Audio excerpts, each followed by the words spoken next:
بسم اللہ الرحمن الرحیم۔ بزرگان محترم، محرم الحرام کا مہینہ شروع ہو چکا ہے۔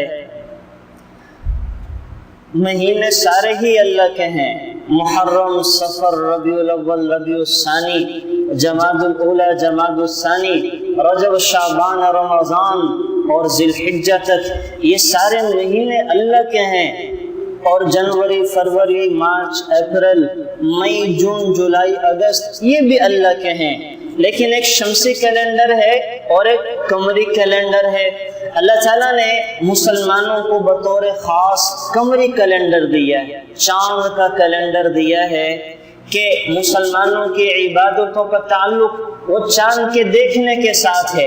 رمضان کا مہینہ چاند کے دیکھنے کے ساتھ شروع ہوتا ہے، عیدین چاند کے دیکھنے کے ساتھ آتی ہیں، ذی الحجہ کے مہینے میں حج کا کرنا یہ چاند کے دیکھنے کے ساتھ ہے۔ تو اللہ تعالیٰ نے سارے ہی مہینے یوں تو اللہ کے ہیں، لیکن مسلمانوں کو بطور خاص چاند کا کیلنڈر دیا ہے۔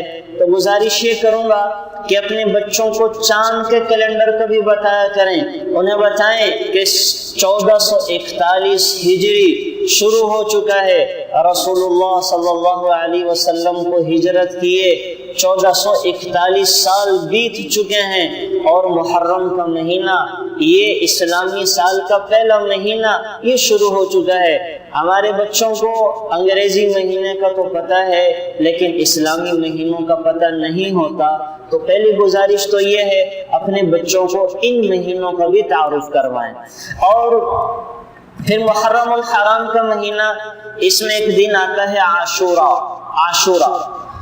عاشورہ کے دن کے حوالے سے عام مسلمانوں کا خیال یہ ہے کہ چونکہ اس دن حضرت امام حسین رضی اللہ تعالی عنہ کی شہادت کا واقعہ پیش آیا ہے، اس وجہ سے اس دن کو عاشورہ کہا جاتا ہے، یعنی 10 محرم الحرام کو حضرت امام حسین کی شہادت کا واقعہ پیش آیا ہے، تو اس دن کو عاشورہ کہا جاتا ہے۔ لیکن علماء نے لکھا ہے کہ اصل میں اس کی عاشورہ کہنے کی وجہ اور ہیں، 2 وجہ سے اس کو عاشورہ کہا جاتا ہے۔ ایک تو 10 تاریخ انسانی کے بڑے بڑے واقعات وہ 10 محرم الحرام کو پیش آئے ہیں، اور عربی میں 10 کو عشرہ کہتے ہیں، تو اس مناسبت سے اس دن کو عاشورہ کہا جاتا ہے۔ اور اسی وجہ سے محرم کا مہینہ یہ ہمیشہ سے محترم رہا ہے۔ وہ 10 واقعات کیا پیش آئے ہیں؟ اسی دن 10 محرم الحرام کے دن اللہ تعالیٰ نے آدم علیہ السلام کی توبہ کو قبول فرمایا۔ اسی دن اللہ تعالیٰ نے ادریس علیہ السلام کو آسمانوں پہ اٹھایا ہے۔ 2 نبیوں کو اللہ تعالیٰ نے آسمانوں پہ اٹھایا ہے، عیسیٰ علیہ السلام کو اور ادریس علیہ السلام کو۔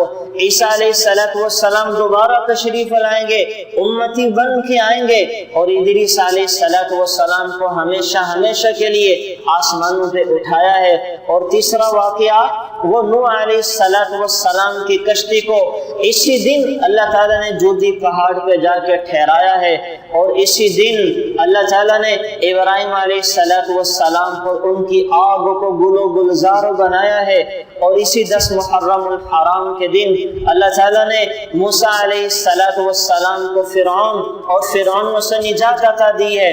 اور اسی 10 محرم الحرام کے دن اللہ تعالیٰ نے ایوب علیہ السلام کو ایک لمبی بیماری کے بعد شفا عطا فرمائی ہے۔ اور اسی 10 محرم الحرام کے دن اللہ تعالیٰ نے یعقوب علیہ السلام کو 40 سال کے لمبے عرصے کے بعد یوسف علیہ السلام سے ملاقات کروائی ہے۔ اور اسی 10 محرم الحرام کے دن اللہ تعالیٰ نے سلیمان علیہ السلام کو کل کائنات کی بادشاہت عطا فرمائی ہے۔ اور اسی 10 محرم الحرام کے دن اللہ تعالیٰ نے یونس علیہ السلام کی توبہ کو قبول فرمایا اور انہیں مچھلی کے پیٹ سے زمین پہ نکالا ہے۔